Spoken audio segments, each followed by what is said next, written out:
Hello. Yes, Good Vivek, morning. please go on. Good morning to you all. Thank you, Soji. Good morning. Good morning, everyone else. It's nice to see you all. I'm Vivek Menon, part of the Maritime Anti-Corruption Network, and together with Soji Papa and his team at the Convention on Business Integrity, we are hosting this. It's nice to be here. I'm supposed to be on vacation this week, but I decided to join. I've got permission from my home head office, so I can take an hour and a half. So I'm very happy to be in this session. And thank you, Soji, for letting me in.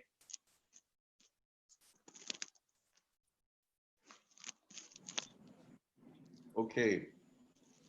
So I wonder if a few more minutes, since we had about 300 people register for this event, maybe to allow a few more people to come on before we start fully. But I wanted to recognize Vivek and his presence here. We're very grateful for your support, Vivek. Thank you, Soji. It's good to be. Thank you. That someone named Dera Nadi has their hand up. Well, I'm allowing you to speak. I'm not sure. So you can unmute yourself.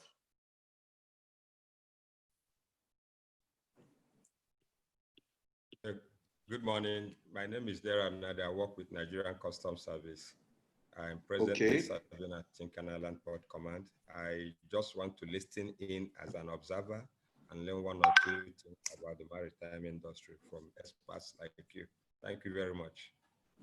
You are very, very welcome, Mr. Nadi, and thank you very much for identifying yourself. We're grateful that you could join this very important meeting that we're having today. Thank you, sir. You're welcome.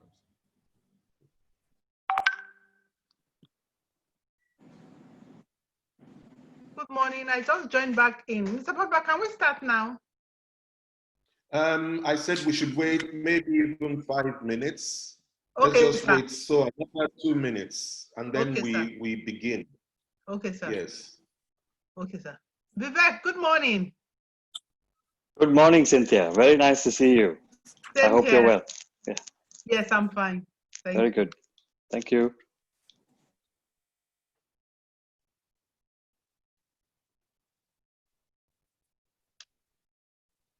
I also see there's a Mr. Offon who would like to say something. Oh, I think they may have dropped off the call. They may have dropped off the call. So at exactly 5 past, I think with your permission, we will begin. That's fine. Thank you, sir. Okay, Mr. Offon, please, you have the floor. You can unmute yourself and speak.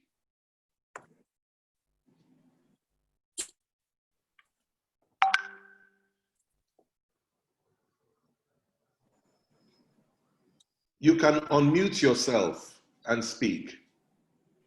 Hello, good morning. Good morning. My name is Ofon Udofia. I'm calling in from Port Harcourt Institute of Export Operations and Management. It's my pleasure to be here, and it's my earnest prayer that by the time we are done, that our maritime sector will compete favorably within the sub-region and the context of the African Continental Free Trade Area. Thanks a lot. Great. Thank you very much indeed. Thank you. Okay, so it's 5 minutes past 11, so I think we should start now. Okay, so good morning, everyone. Good morning, ladies and gentlemen. Good morning, distinguished panelists. I welcome you all to this webinar, which is the launch of the expansion of the collective action initiative in Nigeria by the Maritime Anti-Corruption Network with support from Siemens AG and in partnership with the Convention on Business Integrity. The topic today has to do with corruption in the cargo clearance process at the Nigerian ports. And with the seasoned professionals we have on the panel, they're going to do justice to this discussion. I'll now therefore hand over to the CEO, Mr. Cynthia Akpomudiare, to move this webinar forward. Thank you once again for coming. Thank you. Okay, so in order to just set some protocols, just to let you know that if anyone wants to speak, they are quite welcome to raise their hand electronically. When they will find their ability to raise their hand, it would be part of, where do you find it actually?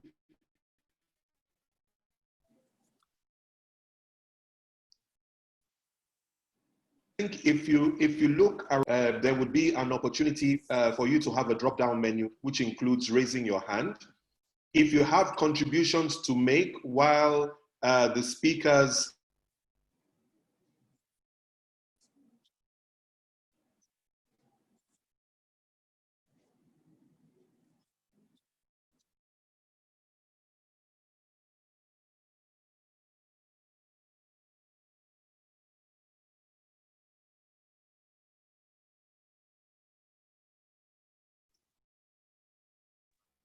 It's where you have the participants. Oh, it seems Mr. It's where you have the Pampa. participants. Sorry? It's where you have the participants. If you click on it, you will raise hand, mute me, invite me. Yes, but it seems Mr. Pampa has dropped off.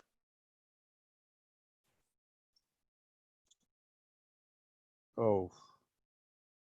It seems he's dropped off.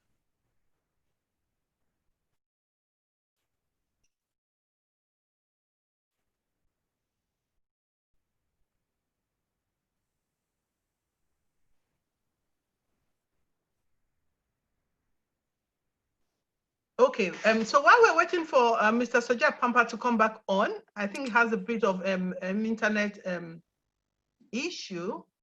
I would just like to mention that if you have questions or you want to make a comment, if you go towards the participant icon, you click on it, there's a button where you can raise up your hand and the host will signal on you to make a contribution.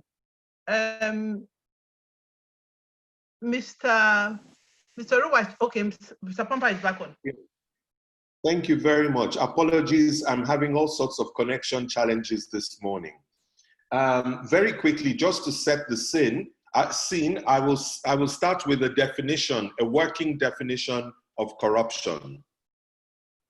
If we have two definitions, number one, that corruption is the attempt to create, the actual creation of, or the use of the bottleneck in any system for private profit or personal gain.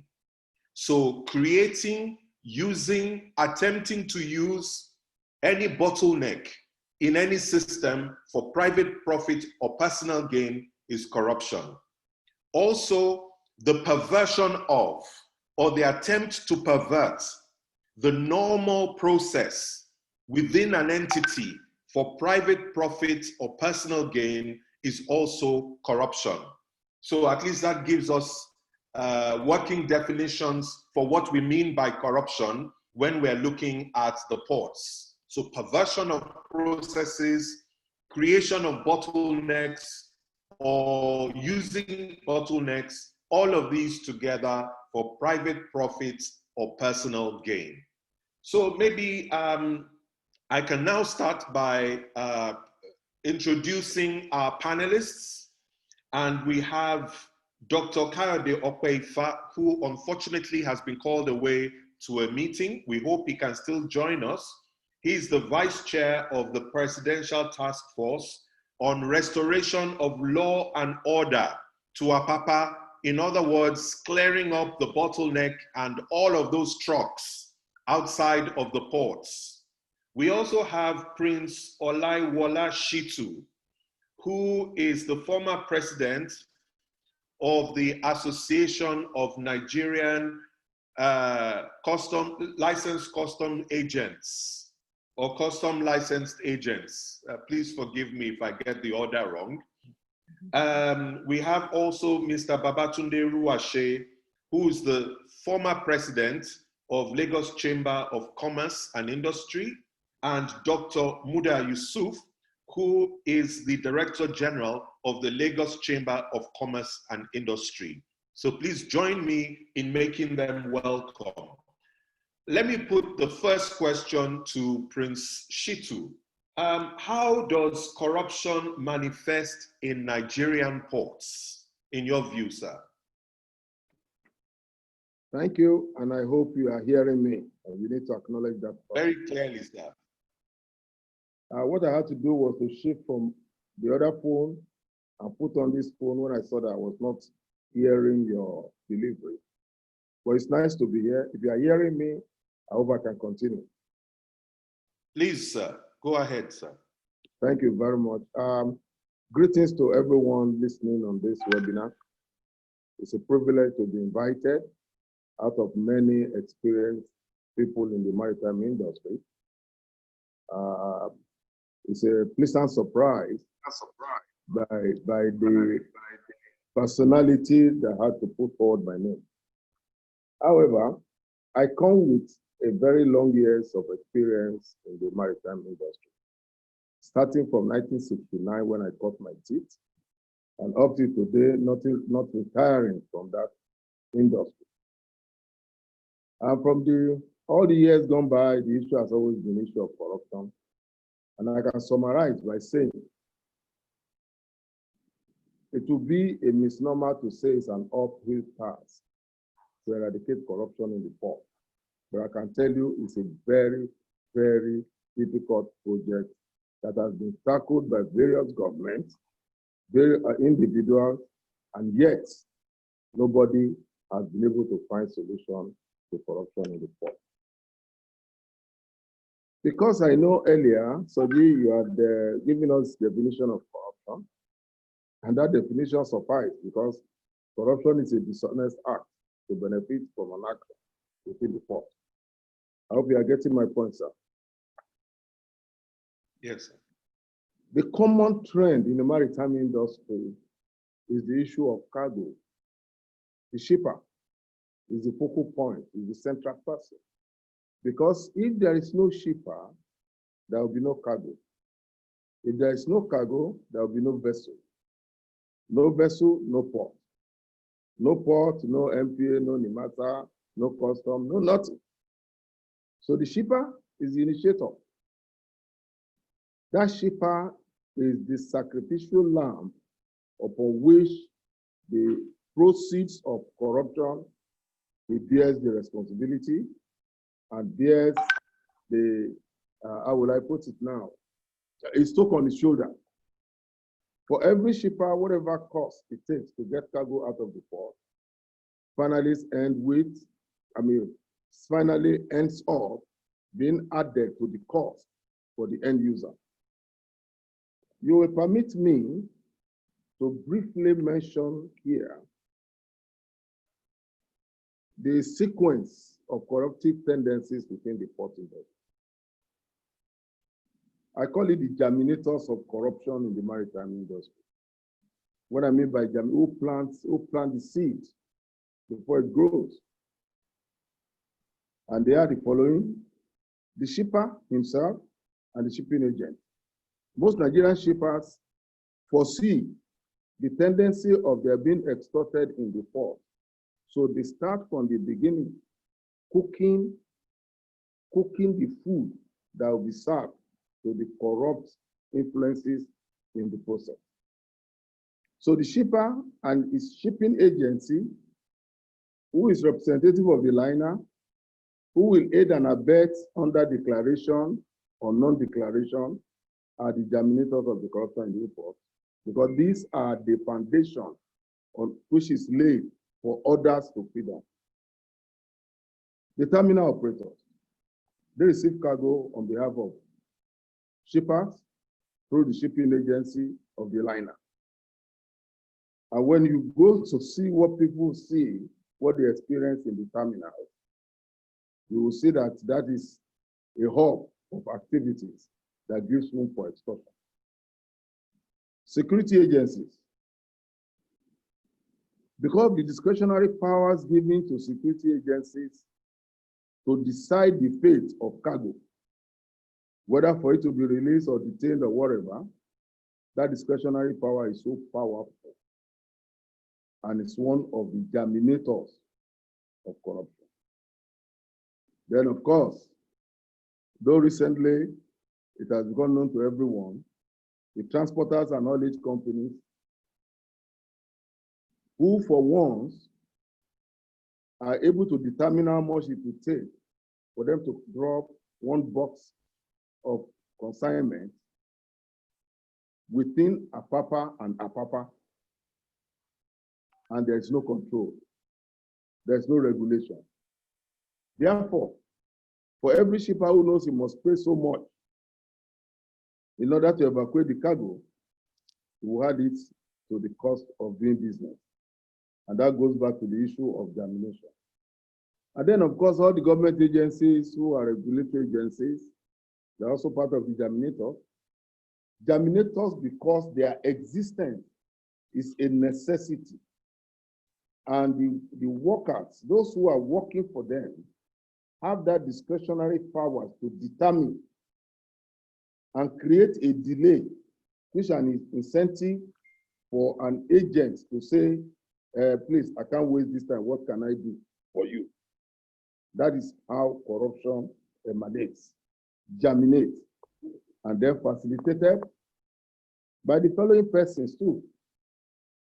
The operators within the maritime industry, starting with the implementation of government policy. Government makes policies through various ministries and so. And then there are those who are supposed to enforce these rules and regulations, which is embodied in the policy. The enforcers of the laws and regulations. You'll be hearing recently, Standard Organization of Nigeria says they want to go back to the port. So it's when they are in the port, they'll make sure that substandard goods don't come to the port, to the public. Then you'll be imagining, why should we continue to see substandard goods when we have an organization like SON, using both international systems and then being present in the port like they used to be, and still yet substandard goods come into the port. How about NAFDAC? Why do we still have illicit drugs all over the place? What I'm still telling you that they are facilitators. The idea is, as long as these people have that discretionary power and no area, no effort to challenge them, it becomes a problem. And then the unpreparedness of stakeholders to challenge wrongdoings in court. Many shippers can't afford the luxury of going to court because the time, expected to be wasted before adjudication will come, some of the goods will go bad, etc., etc. But the issue is that the advantage that people take. They know you can't go to court to go and seek it there, so you better settle and carry your cargo. Those are the facilitators of corruption in the port. And then we have the enablers of corruption in the maritime industry too, who enable, who make things work, who makes the food go round. First and foremost are the custom brokers and custom agents. I'm bold to say that because I belong to that group. They are the only group that interface with all other stakeholders in the industry today. They are the ones that can make sure that corruption does not fester or is tamed or is reduced to the barest minimum. But the role they find themselves is because a willing hand stretches his hand to the average agent. He believes it's an opportunity for him while he is getting, let me get. But they are the least recognized in all the government policies today. When they set up meetings concerning, like the one of Ifa is heading here now, you hardly see a custom agent as a member of that committee.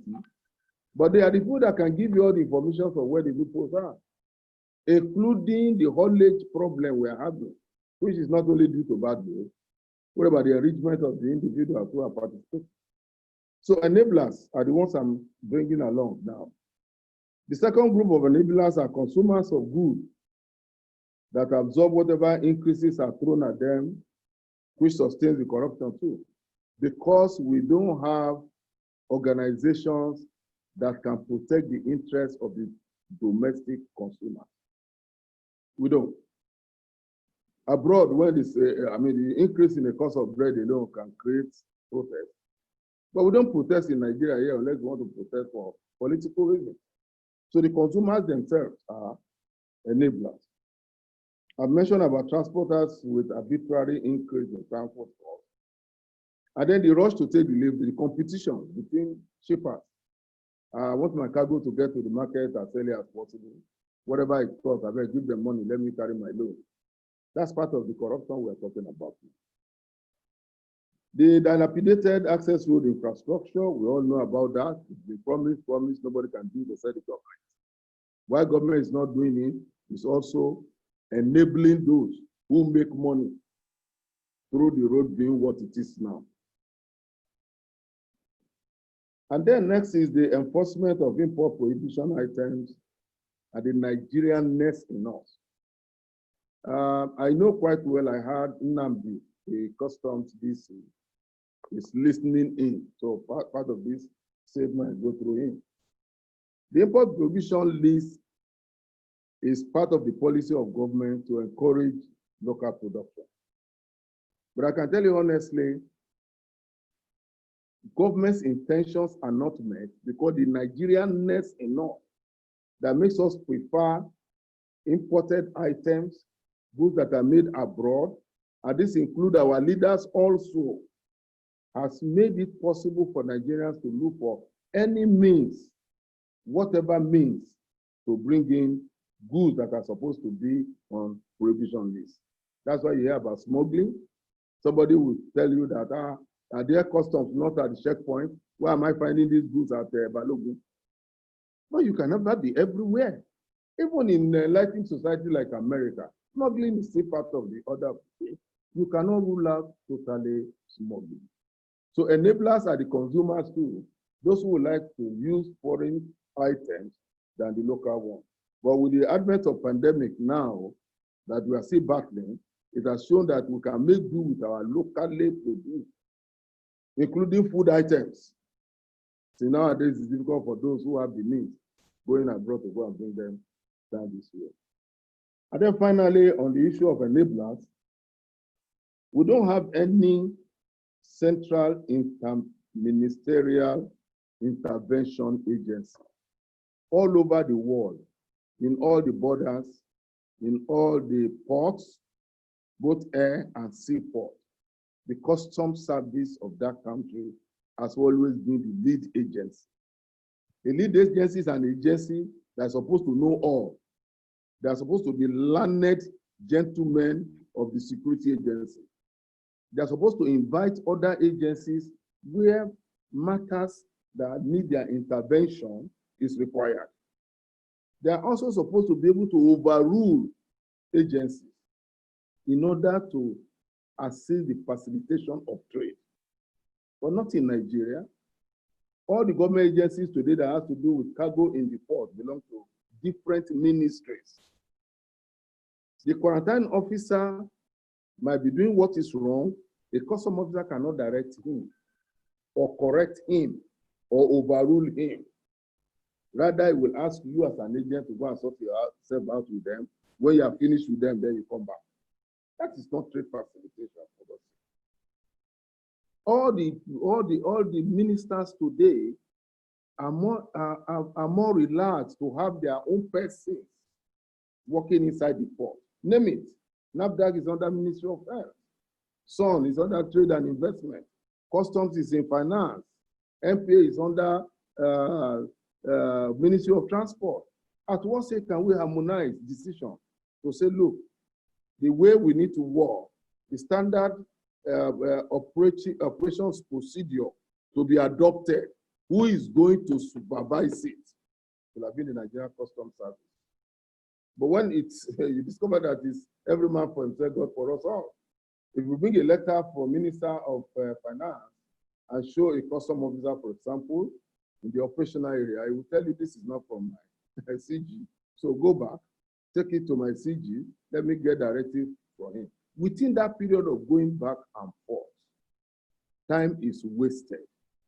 And the time wasted is what everybody is running away from.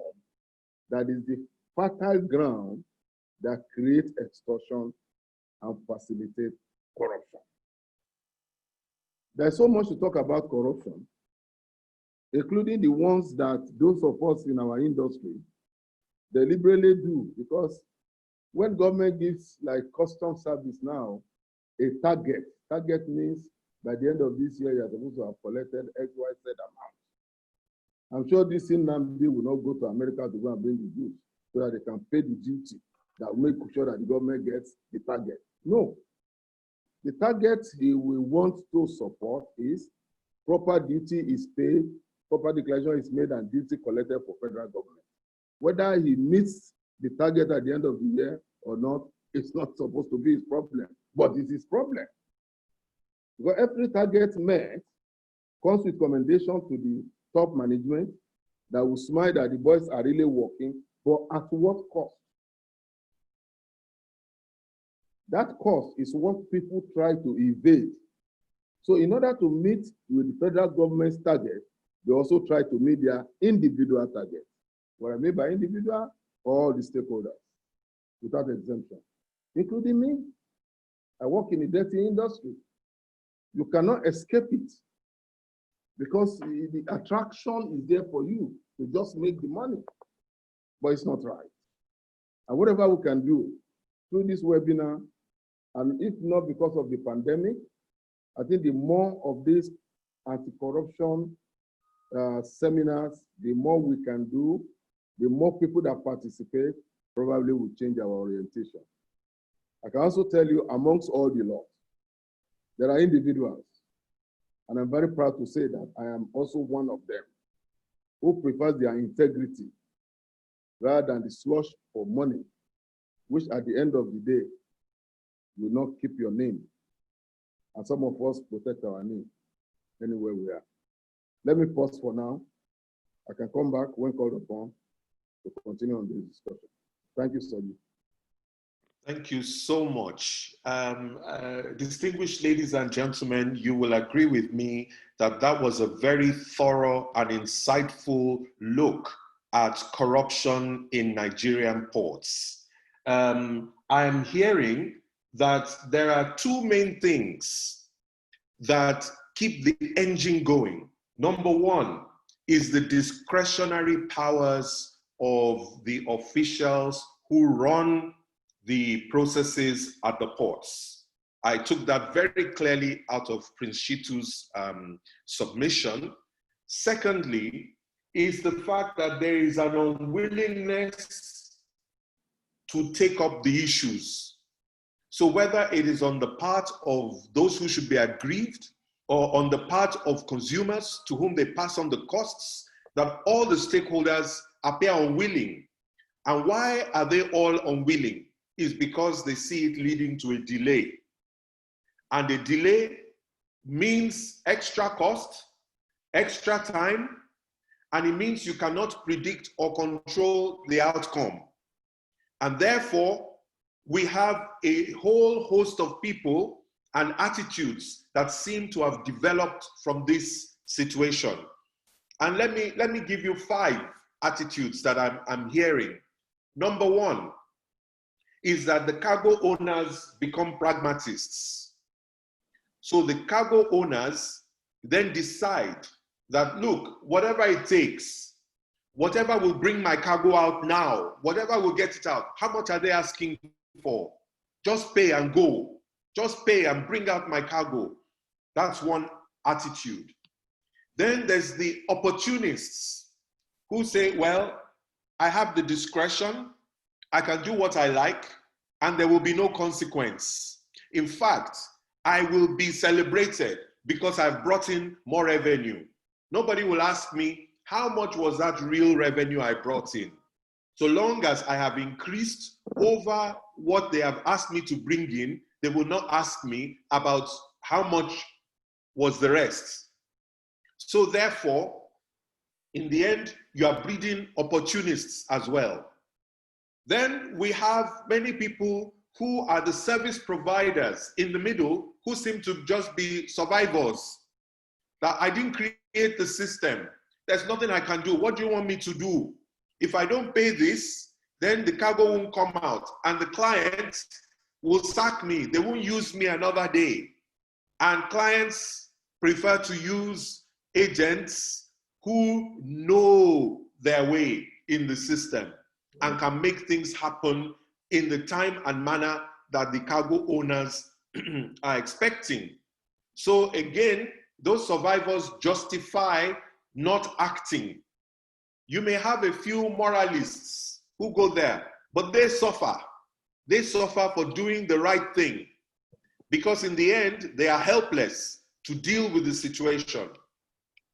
Yet we have a small body of principled people who will not do the wrong thing regardless. So distinguished ladies and gentlemen, how do we move our pragmatists, opportunists, survivors, moralists, all of these people, how do we move them into principled people in their behavior at the ports? Because as you can see, it is a description that Prince Olaiwola Shitu has given us. It covers every single actor in the ports with none exempt. So whether it is customs, or whether it is the cargo owner, whether it's the consumer, whether it is the ministry that supervises customs, whether it is the other actors, everybody seems to be playing a role in this systemic corruption that we're seeing at the ports. Maybe we should ask Dr. Muda Yusuf first, the history of interventions to try to deal with this issue and why, in his own view, he feels that some of these previous efforts have not been successful. Sir, over to you.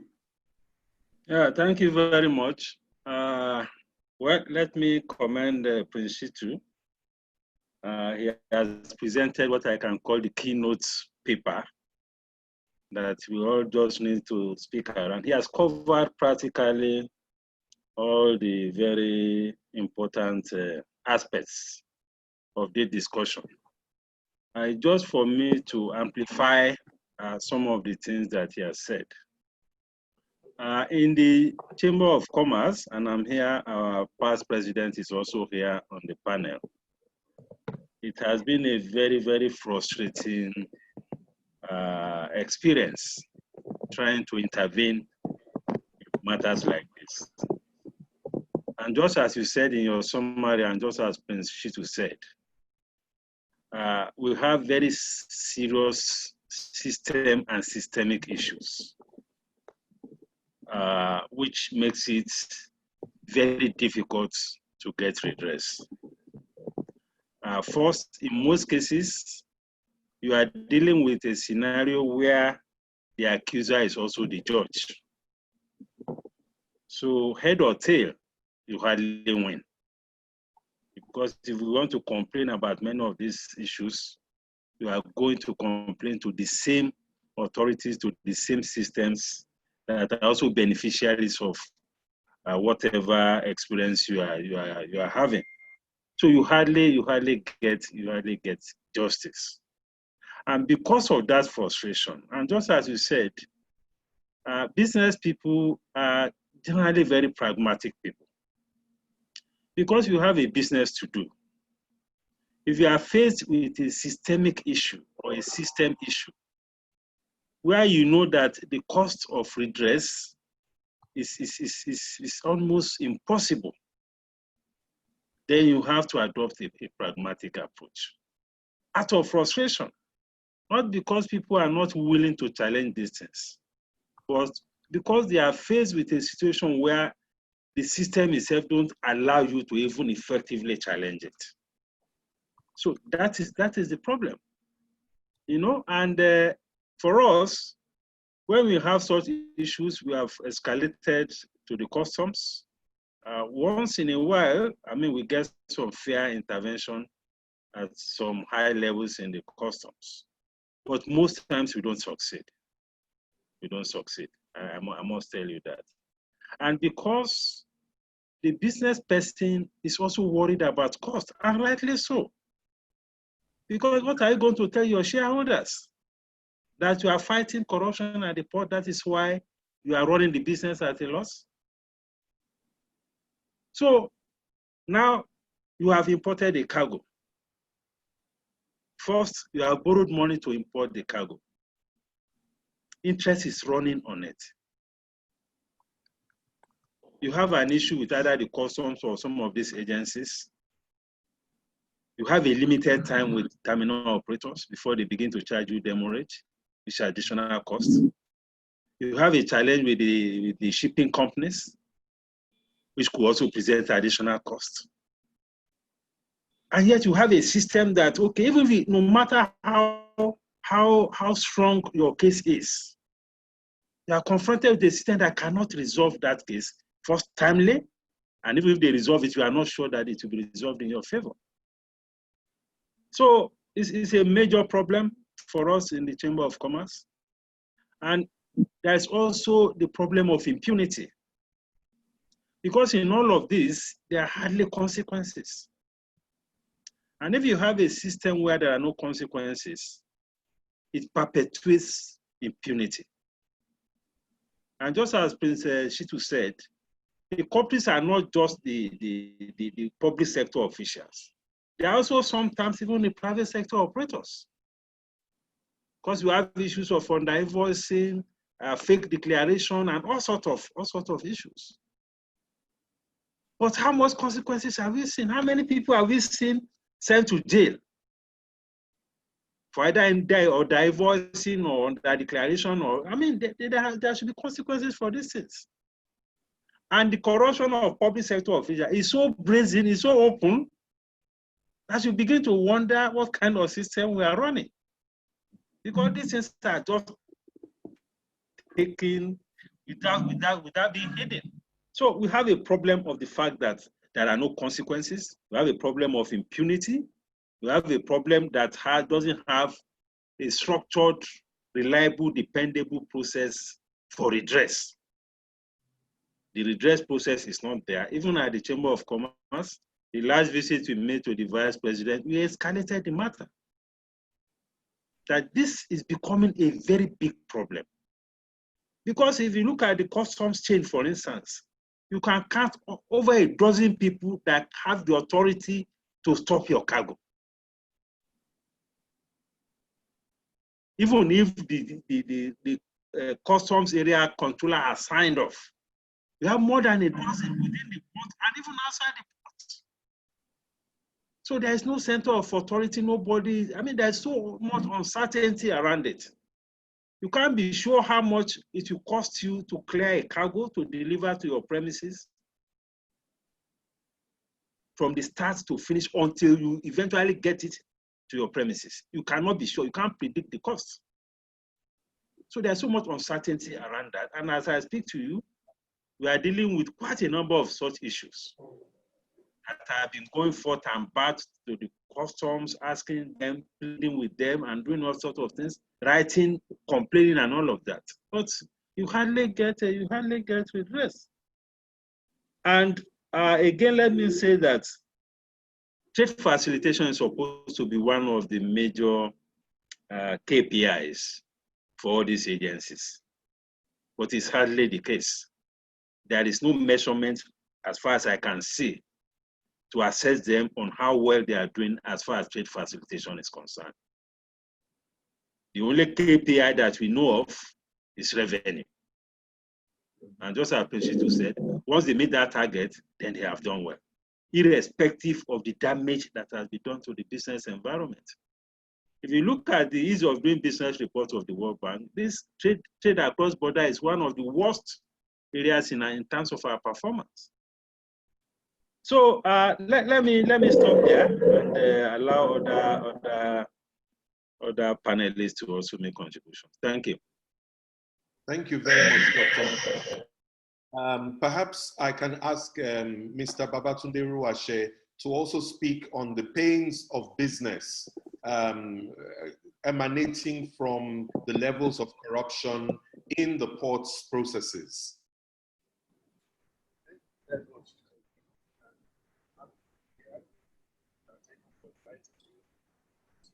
We can't hear you, sir.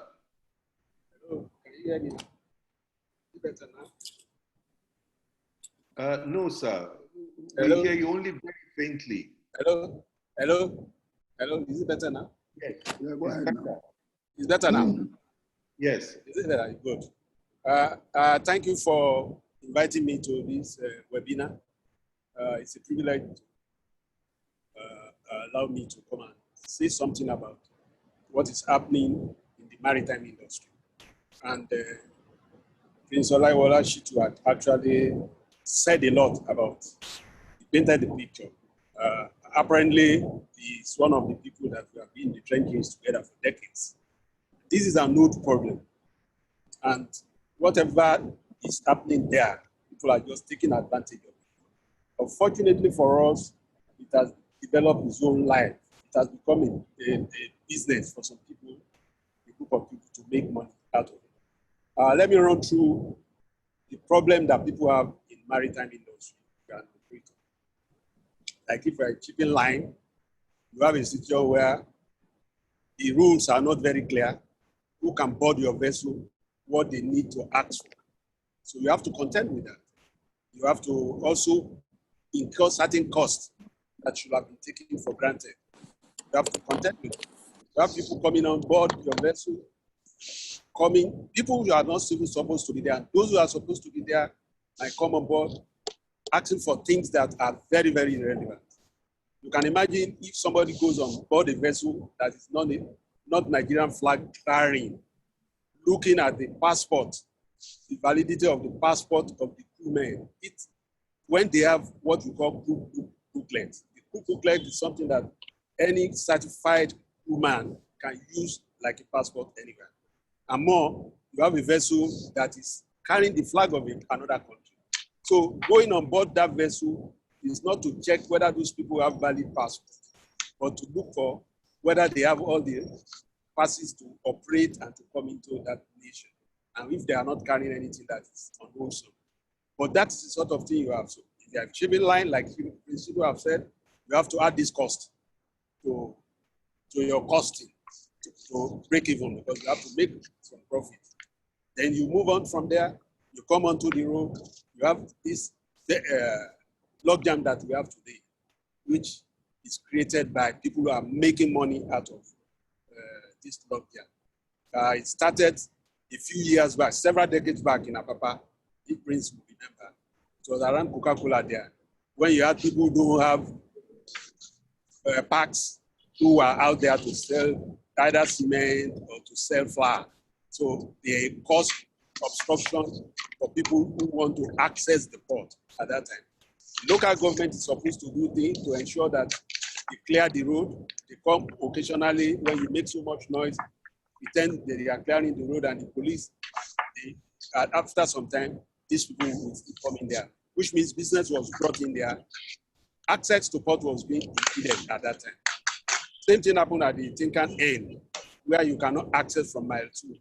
The tankers are there. When the tank farms came, you had the tank farms businesses developing who don't have holding base for their the vehicles that they are handling, and nobody was doing anything. Government set up several task forces to clear that road. You had Navy, you had MPA, you had LASMA, you were even bought branded vehicles. For a few weeks, they will be efficient, after which they'll get compromised because they know that it's a lot of money that they are making there. Of course, the union too will be part of this, who are supposed to do it. But when those who are supposed to go to keep the rules see that those who don't keep the rules, when you are on that queue, you will be there for 2 weeks. I'm talking of tankers now, are not getting to pick up your load, you find somebody who could do twice a day. He goes and he comes back. These are people who probably are well connected or they can pay whatever it requires. So we had the problem of not being able to access the port easily, and then the added cost. What we are paying today is not because we don't have trucks, but because of the logjam that is there.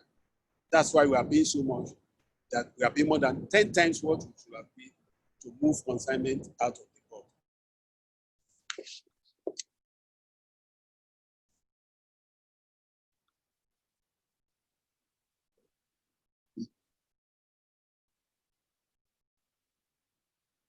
Is the corruption. So looking at corruption in itself that we are seeing there is not the problem. We should look at why, but then because people have created all these obstacles, so if you are going to do an examination,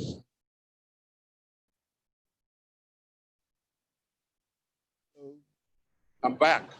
Hello, can you hear me, Sonia? Yes, so, yeah, good. Now, you go into the court. The system has been so structured that it's almost impossible for you to do something seamlessly without giving money, without paying your way through. If you don't pay your way through, it doesn't matter the sort of thing you are carrying. You need to speak closer to the mic, sir. I have the mic. Hello? It's better. It's clearer. Hello? It's clearer. It's clearer now. Yeah. When you get into the port, at the time, we've had several reforms over and over again. Customs was supposed to be the agency to pretend at the port, and they are to, in turn, invite those that are supposed to be interested in the consignment they are to decide. But what do you get? Everybody is interested in doing examination.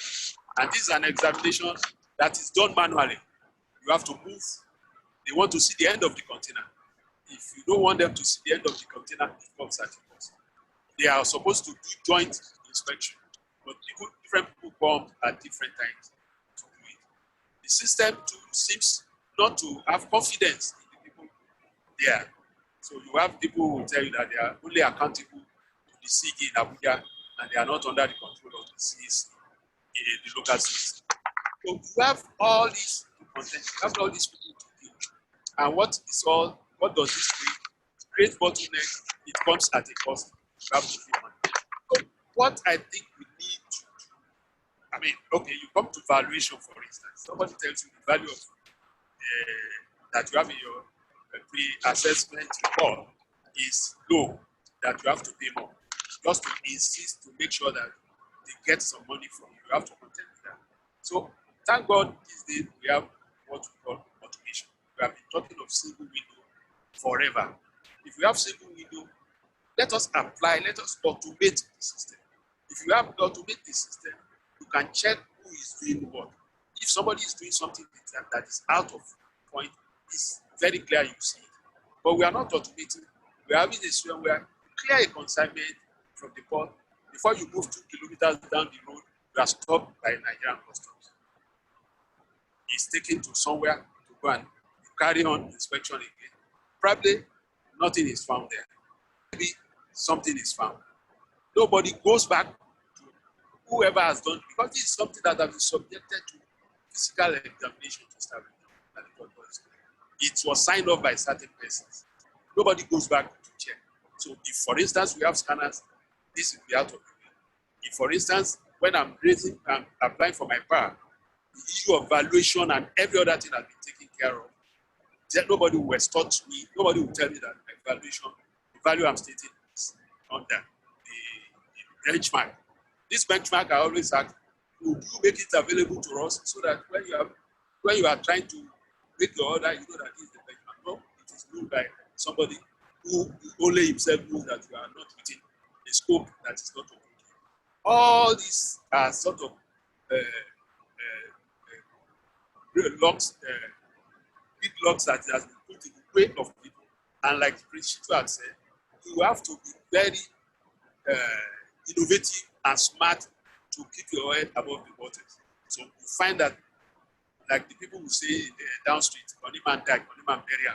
So you find everybody trying to outwit the other one, trying to see that I keep my head above the water.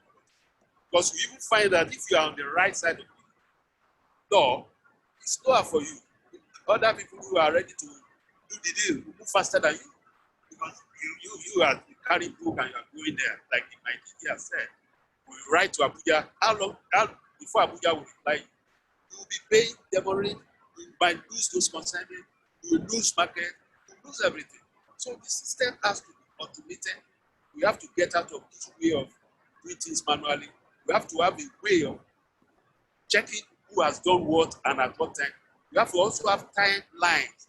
If you say a consignment should leave the port within 3 days, 1 week, if it doesn't leave, there must be a list printed somewhere that says why this has not been cleared.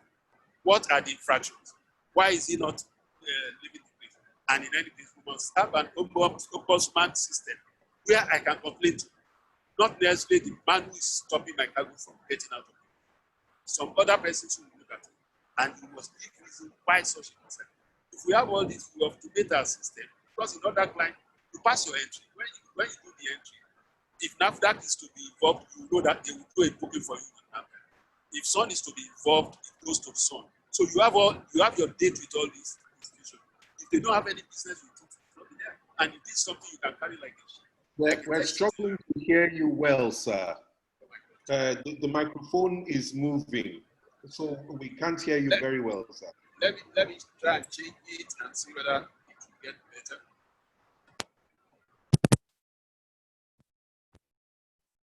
Hello? Hello? Oh. You are muted, sir. Hello? Is it better? Yes, Can sir. Can you hear me? It's better. Can you hear me? Yes, sir. Okay. So what I'm saying is we have to automate the system. The ground rules have to be very clear to everyone. Like if somebody is going on board the vessel, the book, the document is carrying will state clearly what he's supposed to do. The captain will sign off that he has not taken anything, he did not ask me for anything. We should have these checks and balances in the system. If we don't do this, we've been talking about this for decades, and we will continue to say it's not a new problem. It's an old problem which is still being persistent because of the system that we have in place that encourages people to take undue advantage of operators. Maybe I pause here for others to intervene. Thank you very much.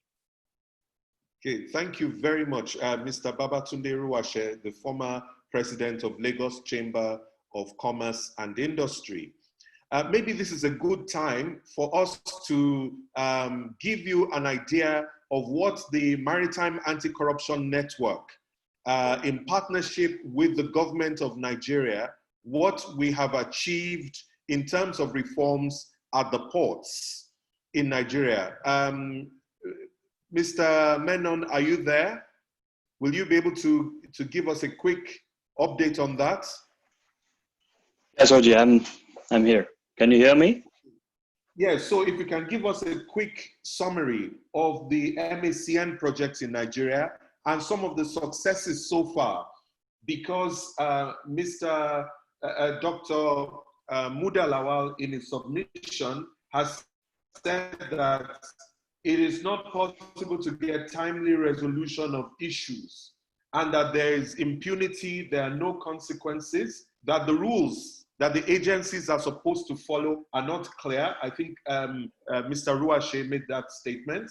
And that without transparency and consistency and predictability, the uncertainties are too high when dealing with the ports. Mr. Ruwashe also talked about trade facilitation and the need to have something more coordinated going on. How has the work of the Maritime Anti-Corruption Network addressed some of these things, even if it's on the vessel clearance side? Yeah, and thank you very much. And I would like to commend all the speakers here to bring this discussion to this level, which is very useful. One thing is the vessel clearance aspect that was mentioned quite recently, and then before that, the cargo clearance part. What I would like to share with you is MACN's journey in Nigeria specifically, which started around 2012, just to give you a background of what is being done. And that came through with the discussion from the private sector, the MACN members, who are shipping companies, cargo owners, and also some port agents we have as part of our membership. They came together and raised this issue that they have when vessels call Nigerian ports and terminals, how the vessel clearance processes happen, and also in cases where the cargo clearance happens in the port. Based on that, we carried out a corruption risk assessment in the port and terminal sector to be more specific as to where we should focus on. What are the areas that are problems where we can address and how we can address them. Based on the corruption risk assessment, there were some integrity plans that were raised, that were presented. And together with the government of Nigeria, these integrity plans were implemented. And one of them were the standard operating procedures for the various agencies. For example, the customs, immigration, port health, when they come on board, the task was to see if we can harmonize these procedures. I know specifically that port health has a specific requirement to carry out certain inspections, but all across the task was to see how best we can harmonize. And the reason was to see if we can somehow be more effective in carrying out these inspections and not take too much time. So therefore the vessels can start operations quite quickly. So everything was revolving around time and efficiency, and therefore costs of vessels staying in a port or terminal. So standard operating procedures was one of the tasks. The second task that was implemented was, if there was a grievance, how do we address it? And I know that previously there has been a process in place with the Nigerian Shippers Council where you could go and address these grievances by a walk-in or a phone or an email. But today what we have then done is to make it into an electronic system where any private sector, it could be a ship owner or a cargo owner, could raise that issue through an electronic system and seek remedies based on what they're facing. So if I may say, there were two key things. There's the standard operating procedures and the grievance reporting mechanism, which were implemented.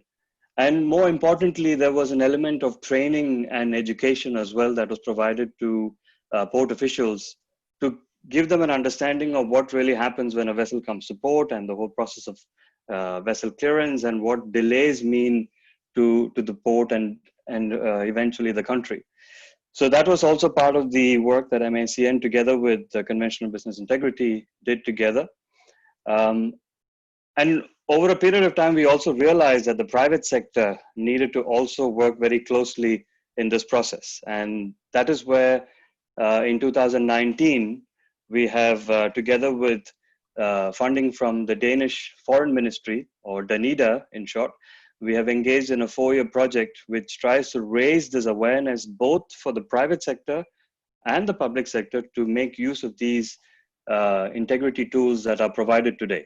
And one of them being the standard operating procedures, which shipping companies should adopt them within their internal processes.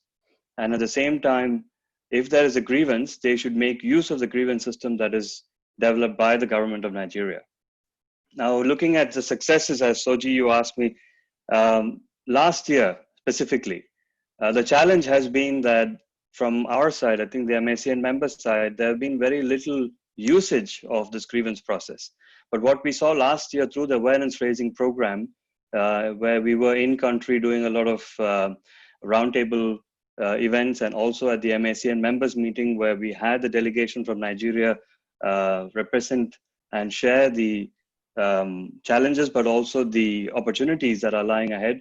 The membership have used the integrity tools, the SOPs, and the grievance reporting mechanism, and we have seen there's a trust building exercise that is in process already. We have seen 8 cases that were registered last year through this new system developed by the government of Nigeria. And so looking at from 0 usage, we have 8 cases. May not sound like many, but I believe it's a start for the private sector to start engaging with the government to see where they can find recourse in when they have issues in ports and terminals. That is one clear example where I can say that the change is happening, and some of these cases were handled in a matter of an hour. If I recall correctly, there were some immigration-related cases that were resolved within 1 hour.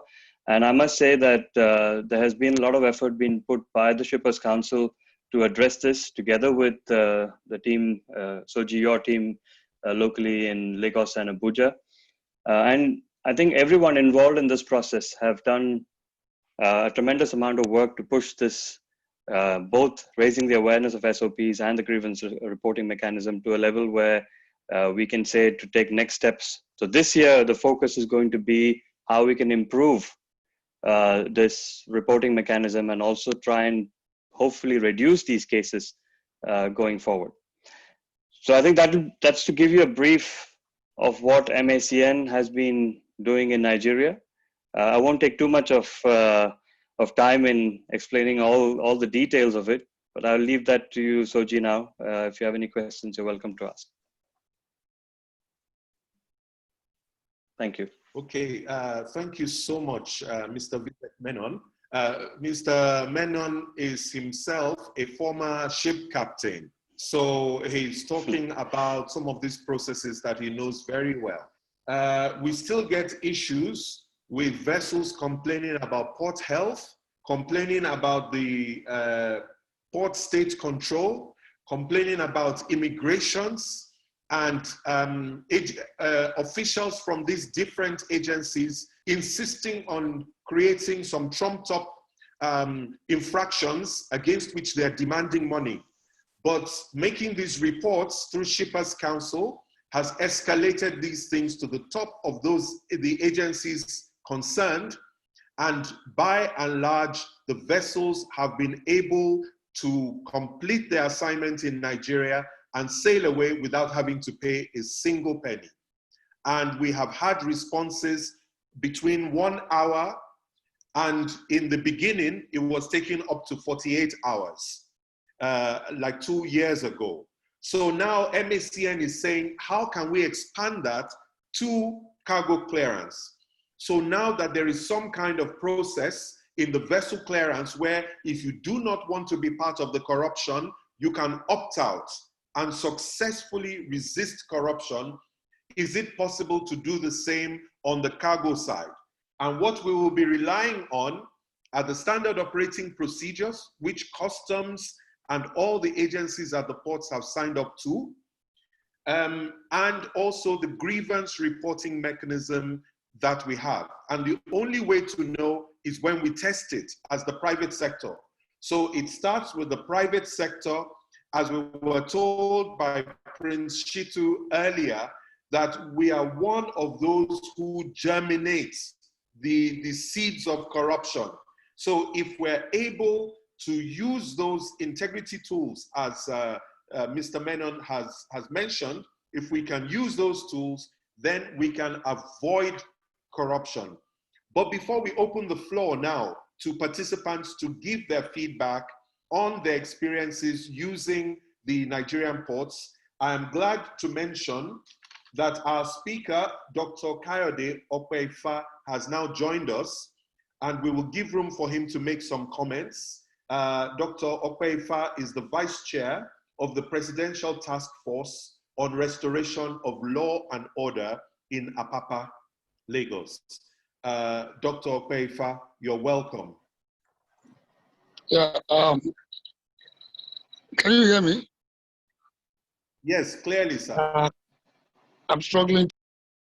Sorry, 1 second. Okay, good morning. Good afternoon. I'm very sorry for joining late. I'm also on another Zoom meeting. I had to quickly get out. The Nigerian Railway Board is meeting now, and as a member, I have to join the meeting. But this meeting is equally important, especially as it's talking, it's dealing with issues with regards to our port. My concern or my relationship is with the Apapa ports, the the Apapa and the Tinkan port. And I speak on behalf of the Presidential Tax Team on the restoration of law and order in Apapa.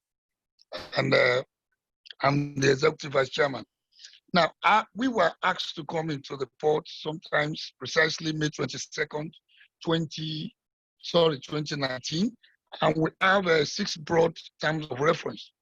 And the key one to this meeting is the one on the issue of removing the prospect for extortion. Let me say clearly that the other terms of reference also are tied to this. That is 1, remove stationary trucks from Lagos Road, obstructing traffic into the Apapa port. 2, develop a manual call-up system pending the introduction of electronic call-up system by the Nigerian Ports Authority. 3, develop an empty container return handling policy. 4, provide direction to ensure that trucks move in and out of the ports with ease and engender transparency. Now, for the purpose of this webinar, my focus will be on the removing the prospect for extortion, the call-up system, the empty container return policy, and how all these will add to the ease of doing business at the port and engender transparency. When we got into the port, this is what we found out. Trucks were all over the Lagos port from the port gate down to almost Maryland in Lagos, a distance of no less than close to 15 to 20 kilometers. The same thing on the Tinkan axis up to Oshodi, a distance of almost 10 to 20 kilometers. As I speak to you today, and like I posted on the media 2 days ago, we believe there is no gridlock of truck access to the port. However, truckers may complain. The problem has to do with congestion from inside the port. When I say congestion, not traffic on the road. It is congestion due to port processes, port operations, which we don't have control over. On the point of removing extortion, truckers were paying from 65,000 to 150,000 to have access on the road into the port. Why? They have containers which they have to return. On these containers, they are paying demurrage. Who are they paying demurrage to? The shipping lines. And who are they supposed to return the containers to the same shipping line? Who has refused to collect the containers from them? So they are paying money to the person that is to provide service. So therefore, they have to struggle to drop the containers to the port. In the process, they get extorted because they are in a hurry. They have less than 30 days to get into the port. And while on the road, all sorts of things happen. And who suffers it? Everybody suffers it, including the average Nigerian who has to buy the goods and the average Lagosian who needs to use the road. I am glad to tell you we have video. All this we have. However, this has not removed the corruption that is inherent in the process. And the reason is we appeal. All stakeholders must take ownership. We have met with the shipping companies at the villa, with the vice president. We have met with terminal operators. We have met with MPA. We have met with STOA, the seaport terminal operators. We have had meetings with the truckers. We meet regularly with the Nigerian Shippers Council. And what we have found out, it seems there is inherent interest in some of the stakeholders. I say some of the stakeholders. Very, very few. I believe less than about 1%, who just don't want to change at the port. And as such, once there is a reform going on, they go through the backyard to circumvent this port. And one of it is the issue of call-up. There is no reason why we should be using manual call-up to call trucks into our port. To make the electronic call-up easy, MPA has provided Lily Pond Terminal and the Tinkan Port Transit Terminal.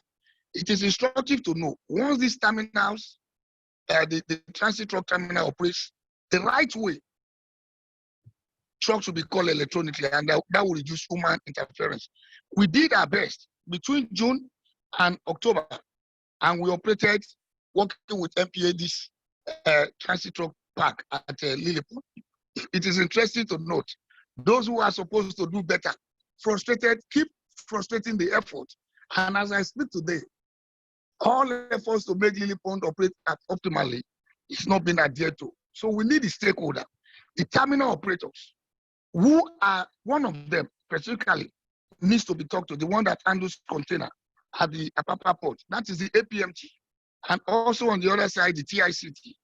Whenever they are not at optimal efficiency, trucks cannot get out of Lily Pond. And what that means is that those who have containers to drop, who are paying demurrage, become excited, and they are at the point of paying anything to enter the port. So we need to improve the efficiencies of the terminal operators at the port. The same thing goes to the shipping lines. They have responsibility to collect. We met with some of them one-on-one, and they have genuine concern, which is the access roads to their transit, holding base, are not optimal position. They also want a process where they have easy access to the port. I'm glad to let you know, the presidential tax team have opportunity for them to go to the port whenever they want to go in the shortest possible minutes or hours. Unfortunately, they have not come to take advantage. So what to have is still the individual shippers struggling to dump container. All these are not good to remove corruption. Once these issues are there, corruption is there. So we need an efficient empty container return handling policy. We have concluded one with MPA. It is left for MPA to implement it. We need a manual system that is transparent, clean, and clear, with less human prediction, but with more professional prediction. We have made one, we have submitted to MPA. MPA has modified it. We must allow it to work. So from our own part, then you also have the people you call the movers, which everybody must work on. The freight forwarders, MPA, Shippers Council, and we must commend the leadership of Shippers Council in this regard. The movers are people who have no business in the port. They are like agents. They come in and interface with everybody. All they do is to inflate the cost of doing business. They will charge you 20,000 naira, for example, claim they want to give it to somebody. They will eventually maybe pay somebody 3,000, and you will now charge the owner of the goods the 20,000, increasing the cost of doing business. We need to remove movers, those who move trucks within the port, away from the port. We also need to remove people who claim to be stakeholders, but they have no investment in the port. They are similar to movers. They could be unions, they could be agents. They are everywhere in the business of the port. So for us at the presidential tax, we believe we can reduce corruption, if not possibly eliminate everything, because there are so many aspects of the port that encourages these things to happen. But if we have to do this, all stakeholders, the manufacturers must show interest. We are shocked that the stakeholders have not shown much interest in what goes on around the port. I'm sorry to say this, but because I've checked the list of participants, I believe these are the main stakeholders in the port. We all have to take ownership. We must not allow the touts, the people who have no business, to control the way we do our business. They are all over the media using the wrong language to describe the port. Anytime you mention gridlock in the media, you increase the prospect of corruption. Because as of this morning, there are traffics all over Lagos.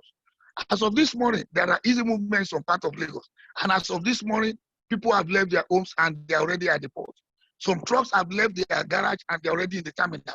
So for somebody to say that are gridlocked is only using, there are traffic situations, but not to the level of gridlock. So let us also get the media to control the language they spell out. The language is being pushed out by these movers and people who have no stake in the business. The likes of Dangote Manufacturing, the likes of Boa, the likes of Honeywell, and all those members of Lagos Chamber of Commerce and Industry, all those members of NASIMA should show interest and meet regularly to make sure they are the one controlling what goes on the roads. That's what concerns me. We don't deal with what goes on inside the port. I believe at this time, I just need to stop here so that people can comment. We do not claim to come and solve the entire problem. We are there for a short-term solution. We believe we have created, and that's why they call it restoration of law and order. We believe that has done. I'm also aware MPA has concession terminal and the provider is coming with a call-up system.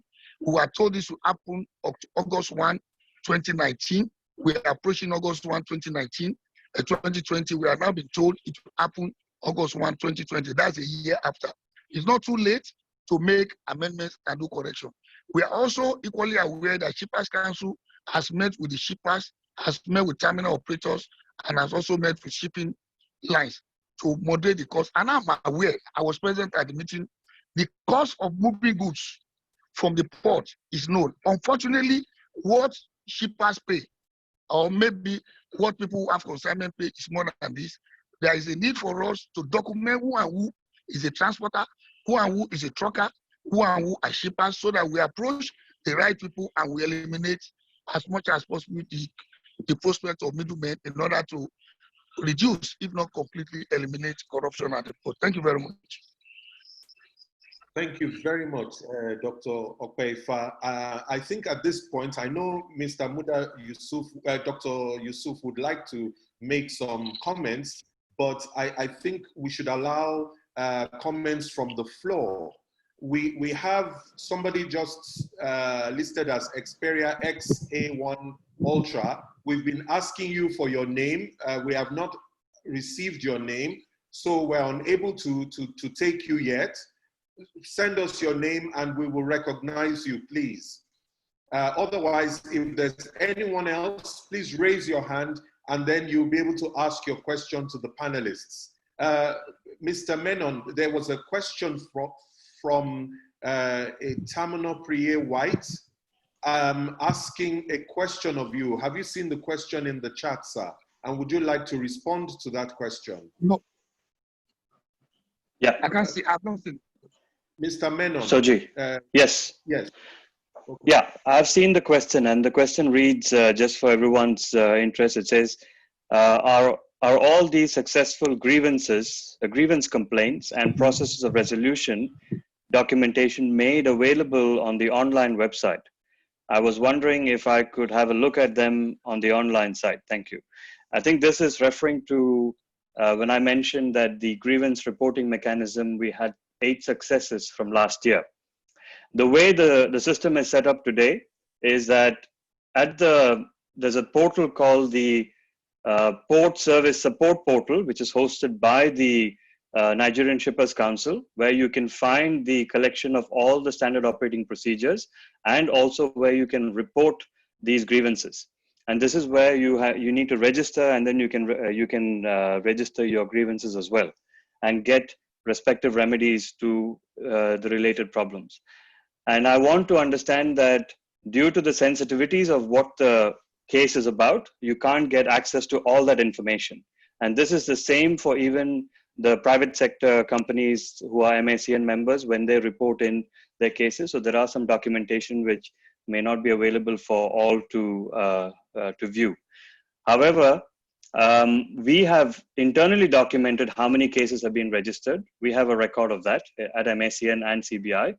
And once these cases are resolved, we also keep a record of how many have been successfully resolved. And having said that, together with CBI and all the stakeholders, we are working on a process where some of this could be made public in terms of at least how many cases have been registered, how many have been resolved. So you get a sense of what traction is going on in this online grievance reporting portal.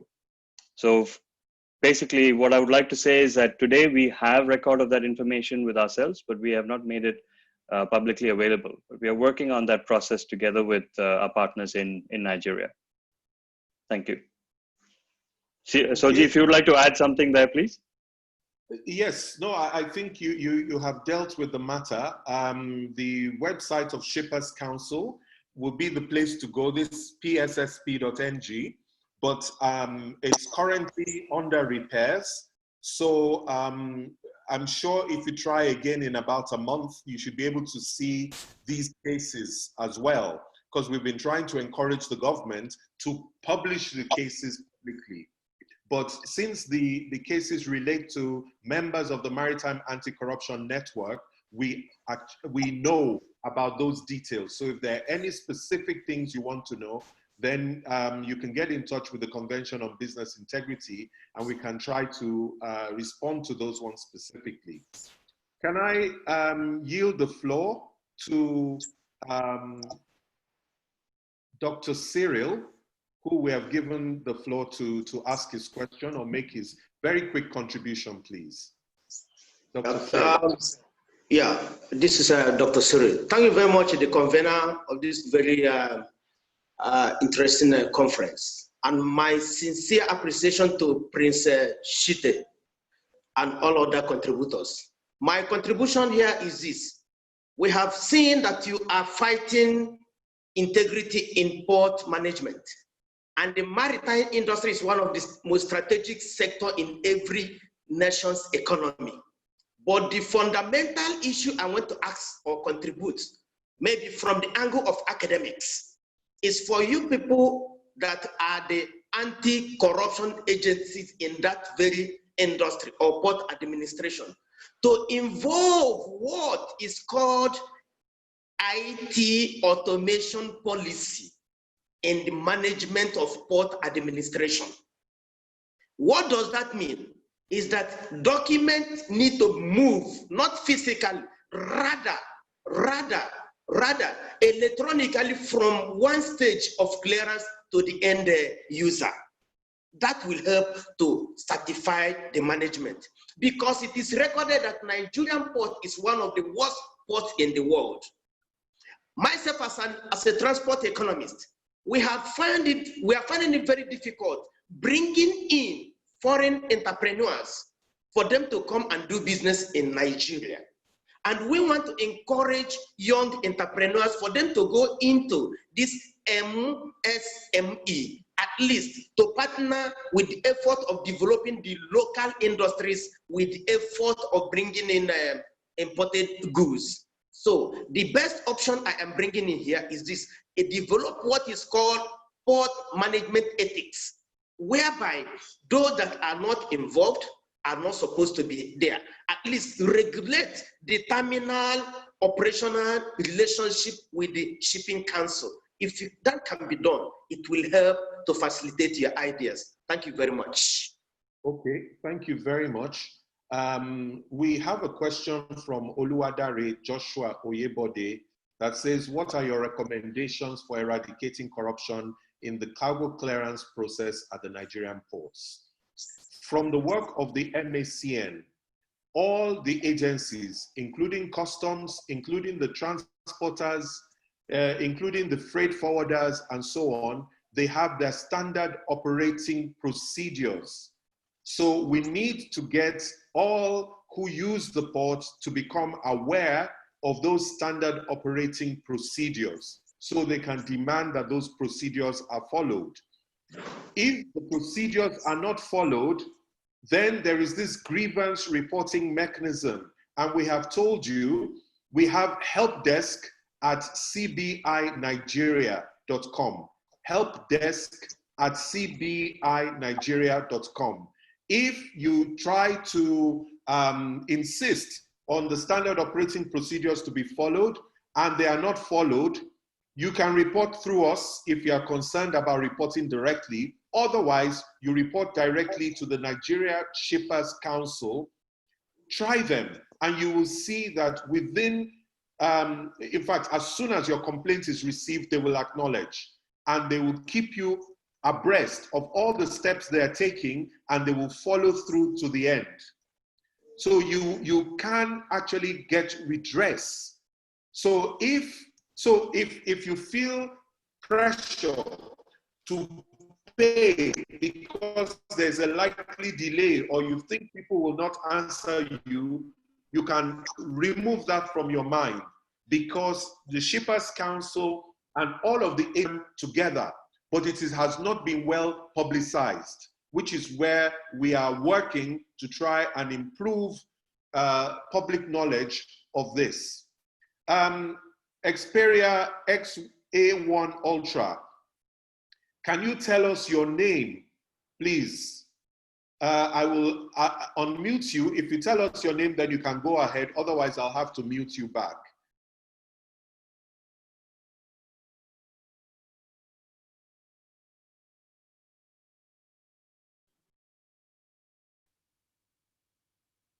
So Xperia A1 Ultra.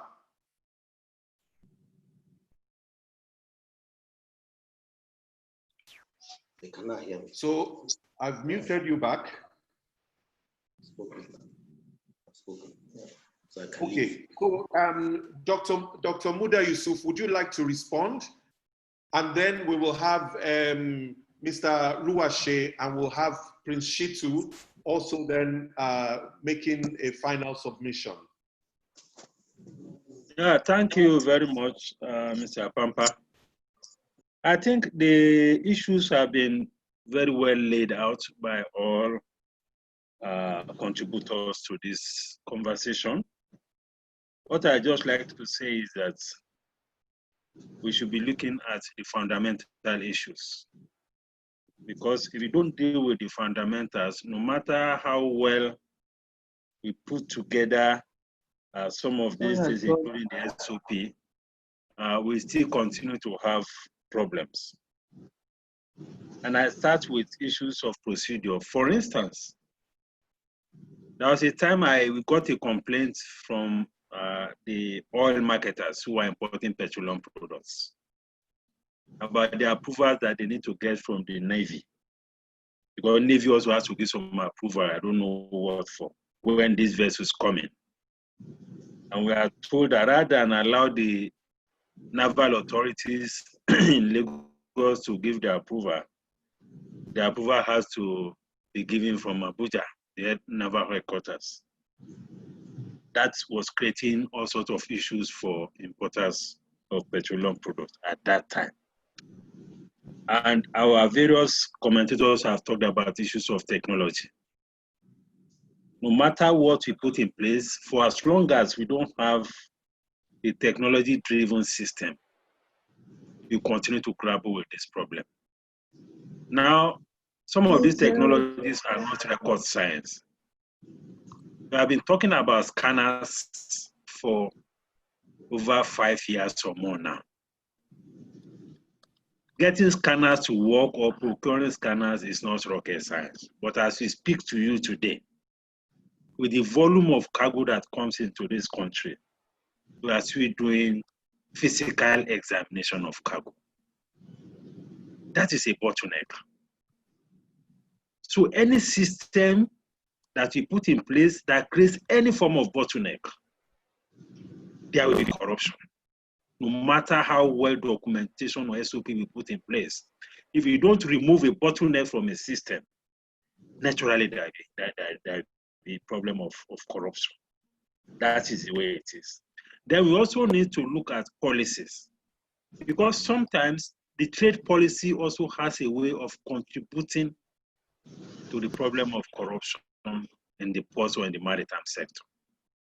When you have a trade policy that is almost difficult to enforce, given the capacity of the economy to produce, given the disparity in our tariffs between Nigeria and the neighboring countries, given the capacity of even the institutions for enforcement, given the porosity of our borders, all of these things we need to incorporate into our trade policy formulation process to reduce the incentives for corruption. So the issue of policy is also very important. Policy that will guide the tariffs and the extent of tariff, policy that will guide our foreign exchange policy, because foreign exchange policy also has a major implication for trade policy, which has a lot of implications for the way things work at the ports. So we need to synchronize and harmonize these policies in a way to reduce the incentive for corruption. Then one of the biggest problems we have currently is the issue around valuation and classification. It's one very fertile area for extortion and for corruption. We need a lot of clarity around this. Just as Mr. Ruwashe said, we need a system that will make it clear as to how you can easily classify your cargo. You need a system that will allow for proper valuation, determination of the cargo. That is very key. If you don't have that, because what you have now has a lot of discretionary content in the determination of valuation, in the determination of classification, particularly when things fall around what they call the borderline cases. And we need a very fast effective, and independent dispute resolution system. A dispute resolution team around issues of valuation, around issues of classification, that can resolve disputes within 48 hours, and that will be respected by both the customs and the importers. A situation where you have to report an issue that was laid on you by the customs to the customs for resolution, that system doesn't work. You have a situation where the accuser is also the judge. Then we also need a general human orientation around all of this problem. Because no matter how well you put a system in place, if the people managing the system still have that kind of corrupt mindset, it will be very difficult to change the system. So those are the responses that I have. I've noted what Mr. Dr. Akpomudiare said about collaboration. I've been having discussions with him one-on-one on this.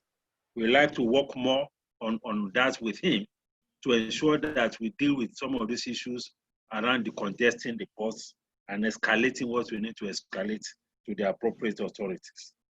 Thank you very much. Thank you very much, Dr. Muda Yusuf. Okay, my name is Soji Apampa, for those who did not come in early enough, and I'm one of the founders of the Convention on Business Integrity. We now have the name of Xperia XA1 Ultra, who happens to be Mercy Oladiji. So Mercy, if you want to make your submission very quickly before we go to Mr. Ruwashe, Prince Olaiwola Shitu, and then give Dr. Opeifa a final word and close the session.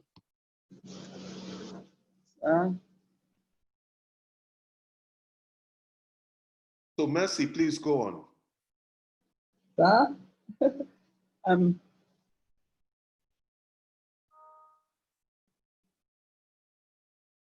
Okay, do you still want to make a comment, or should we go on?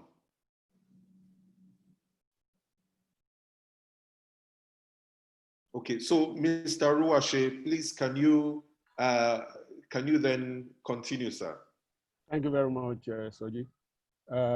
Like it has been said by everyone, I think what we need to do to address this endemic corruption problem that we have is to automate the system, to make it so transparent, and to have a body like an ombudsman system where people can complain and get redress.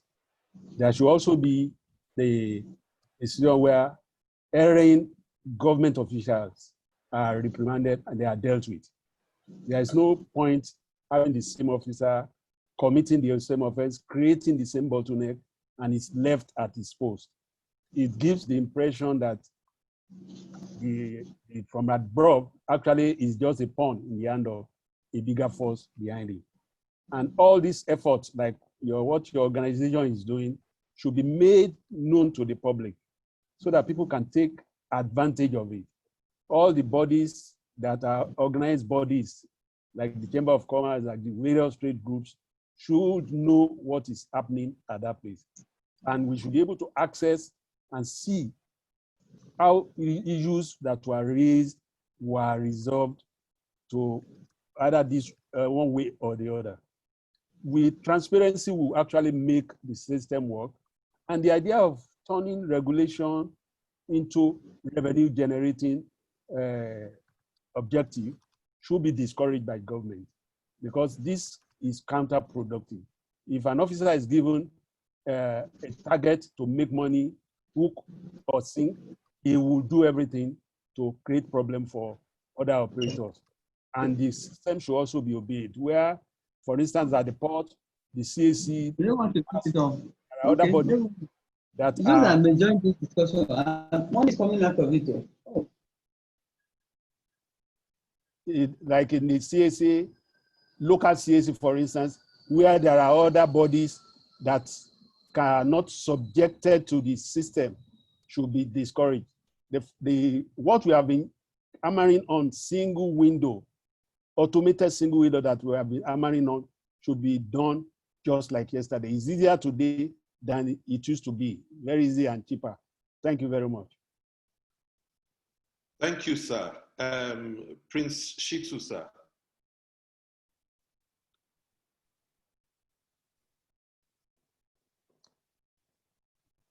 You need to unmute your mic, sir. Just asking me to do that. Can you hear me now? Thank you, sir. Can you hear yes. me? Oh, okay. Very I want clearly, to thank. Okay, I want to thank all the panelists for the summary they've given, which also speak to my mind. We can't be repeating what is obvious. But let me quickly inform us that in the year 2012, I was privileged to serve in a presidential committee on port reform under the leadership of Professor Sylvester Monyi, who was then the special advisor on compliance, etc. And I was the subcommittee chairman, technical subcommittee chairman on the ports and cargo. We came out with what is known as 5 smart steps to cargo clearance. It was delivered to the then president at the villa with fanfare. Can I hold on?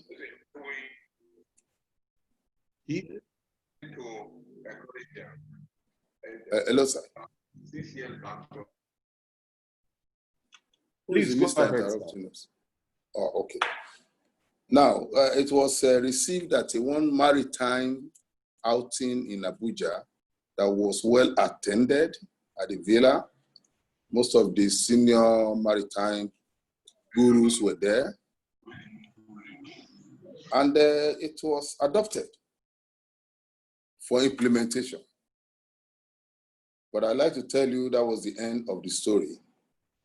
Just like Muda said earlier, Dr. Muda, there are people who don't want things to work right, so they work against it. Till today, I still have my copy of that 5 smart steps. It's still as relevant today as it was then. It was only Nigerian Customs Service that took out the issuance of PAR, pre-arrival assessment report, that was implemented then from these 5 smart steps. However, we need to ask ourselves one germane question. Why do we have so much crowd inside our ports? As the then president of our association, for 10 years, I was traveling around the world at every opportunity. And I discovered that Nigerian ports is exceptional. Not even Cotonou, not even Ghana. And then our association investigated why, because we are licensed custom agents. The procedure for licensing you is you must have office, you must have existence, you must have a corporate office, and there are requirements for that office that must be certified by the customs. So which means if you don't have any job at the port, you have no business being in the port, you go to your office. But that's not the case. Now I'm hearing from Dr. Kwaifa about movers. I don't know the nomenclature of mover or what's among the stakeholders, people they call movers. I know that anybody who has access to the port will call themselves agent, irrespective of where you work. Everybody is a custom agent. I'm an agent. But the issue is we should ask ourselves, how did we get to this idea of so many people populating the port year in, year out? It's because government officials who have ID card as for access into terminals and ports, most times come along with their relation who is jobless, looking for job, instead of sitting idle in the house, come with me to the office. Those people germinate to become kelebe. Kelebe means informants. And from there, the guy remains in the port. The day the brother or cousin or uncle leaves that port by posting, he remains behind. From there, he becomes, I'm a big man too, I know the job. The process of allowing people to come into the port needs to be looked into very seriously. And of course, the issue of IT, that one cannot be overemphasized at all. There must be a deliberate policy on that. I will expect a Nigerian who is abroad or anywhere in the world wants to buy a car, puts in the VIN number, and then know how much you owe the Nigerian government, how much you are supposed to pay to customs. You don't need to get here, wait for the vehicle to arrive, and then bring out your bill of lading and start bargaining with an officer. If you pay this one, yes, this one, or you pay that one. No, we are giving room for corruption to thrive. And it can be done if there is the will. And the reason why it's not being done is because the government itself is the greatest enabler of corruption. They create the atmosphere for corruption to thrive. Go and check it out. There are people who have been in one port for more than 15 years. One place, government official, no movement, no transfer, no nothing. What do you expect from such a fellow? Thank you very much for giving me the opportunity. Thank you. Okay, thank you very much. Dr. Okwepa, very quickly, as we need to end this now, if you can just give us your final words on this. Thank you, sir.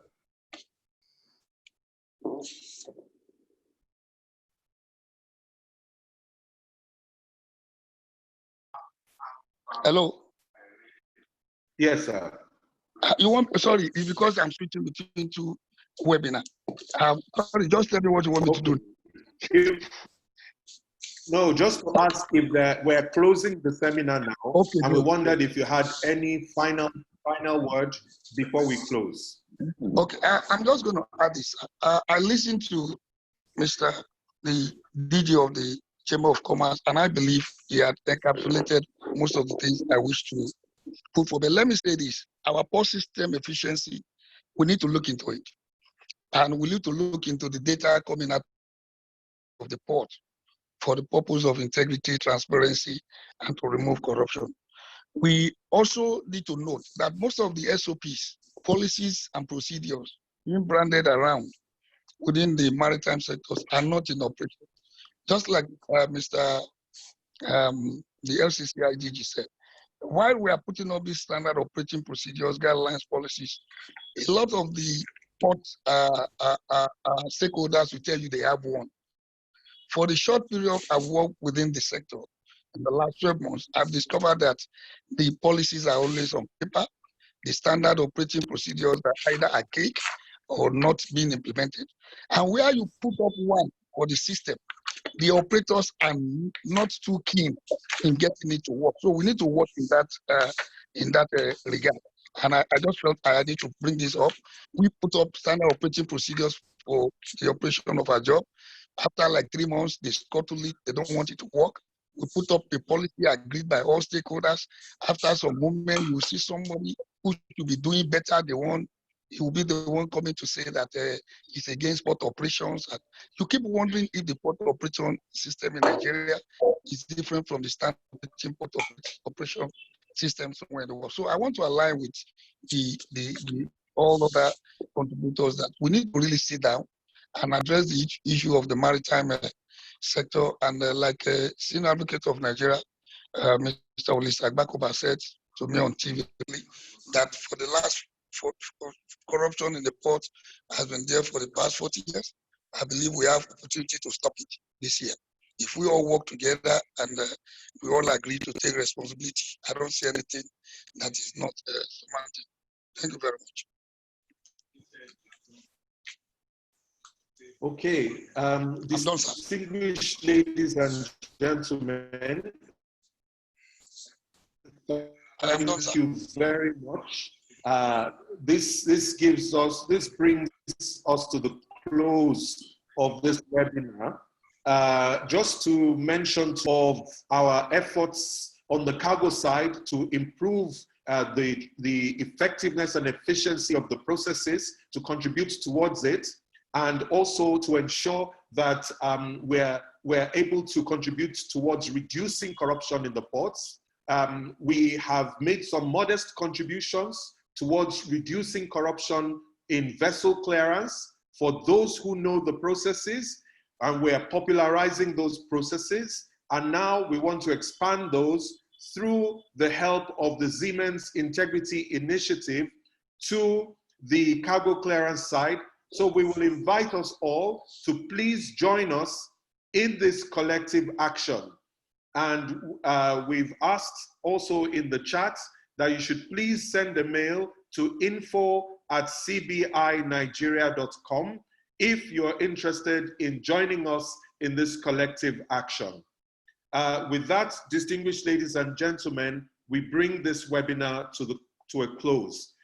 Join me in thanking Dr. Okpeifa, Prince Shitu, Mr. Babatunde Ruwashe, and Dr. Muda Yusuf for their very insightful comments that they have made here today. On behalf of the board and management of the Convention on Business Integrity and the Maritime Anti-Corruption Network, we thank you very much for spending this time with us. Thank you. Thank you. Okay.